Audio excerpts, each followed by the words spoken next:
ይህ በእውነት ለመላው የሀገራችን ሕዝብ ለኪነ ጥበብ አፍቃሪያንና ለባህል ሙዚቃ አምባሳደሮች እጅግ ልብ የሚሰብርና መርዶ ነው። ድምፃዊ ሰማኸኝ በለው ሰሜ ባላገሩ የኢትዮጵያን የገጠር ወግ ለምለም ተፈጥሮ ፍቅርና ትውፊት በድምጹና በቅንጭብጭብ ጨዋታዎቹ ወደ ከተማው ያመጣ ትውልድን ከማንነቱ ጋር ያስተሳሰረ ታላቅ ከያኒ ነበር። ሰኔ 8 ቀን 2018 ዓ.ም ለኢትዮጵያ የኪነ ጥበብ መድረክ ጥቁር ጥላ የሆነ አሳዛኝ ቀን ሆኖ ይመዘገባል።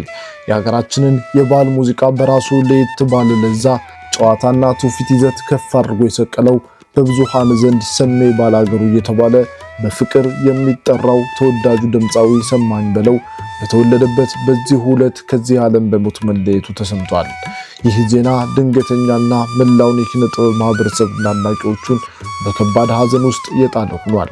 ድምፃዊ ሰማኸኝ በለው ባደረበት ድንገተኛ ህመም ምክንያት በሕክምና ሲረዳ ቆይቶ በዛሬው ዕለት በተደረገለት የሕክምና ክትትል ሕይወቱ ሊያልፍ መቻሉን የቅርብ ቤተሰቦቹ አረጋግጠዋል። የህልፈቱን ዜና ይበልጥ ልብ ሰባሪ የሚያደርገው ድምፃዊው ወደዚህ ዓለም የመጣበት የተወለደበት ቀንና ከዚህ ዓለም የተሰናበተበት ቀን በአጋጣሚ ሰኔ 3 መሆኑ ነው። ይህ አጋጣሚ በሕይወቱ ዑደት ውስጥ ያለውን ምስጢራዊ ጉዞ የሚያሳይ ቢሆንም ለአድናቂዎቹ ግን ድርብ ሐዘንን ፈጥሯል። ሰሜ ባላገሩ ሰማኸኝ በለው በኢትዮጵያ የባህል ሙዚቃ ውስጥ ተራ ዘፋኝ አልነበረም። እርሱ የባህል አምባሳደር ነበር፣ ትውፊትን ጠባቂ።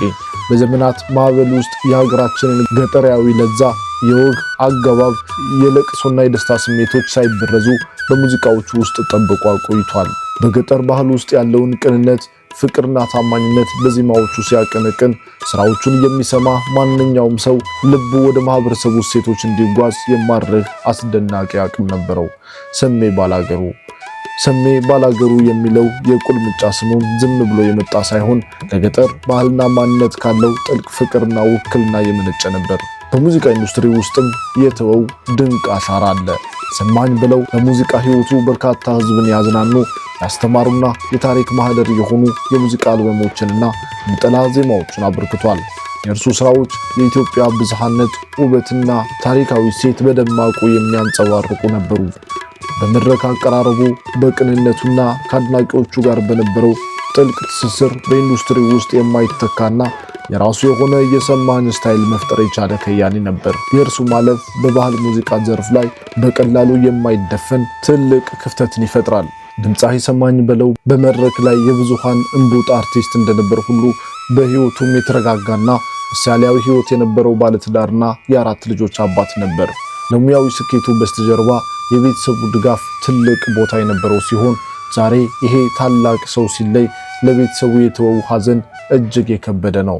አካሉ ከዚህ ዓለም በሞት ቢለይም ሰማኸኝ በለው በሰራቸው ድንቅ የጥበብ ስራዎቹ ጣፋጭ ድምጹና የሀገር ፍቅር ስሜቱ በኢትዮጵያውያን ልብ ውስጥ ለዘላለም ሕያው ሆኖ ይኖራል። ጥበብ ሰውን ከትውልድ ወደ ትውልድ ታሻግራለች። ሰሜ ባላገሩም በፈጠራቸው ሕያው ስራዎቹ ሁሌም ሲታወስ ይኖራል። ለባለቤቱ፣ ለቤተሰቦቹ፣ ለቅርብ ወዳጆቹ፣ ዘመዶቹ እንዲሁም ለመላው የኪነ ጥበብ አፍቃሪያንና የኢትዮጵያ ሕዝብ መጽናናትን፣ ብርታትን እንመኛለን። ፈጣሪ ነፍሱን በገነት ያኑራት። ሁላችሁም ኮሜንት ላይ ነፍስህን ይማረው በሉት።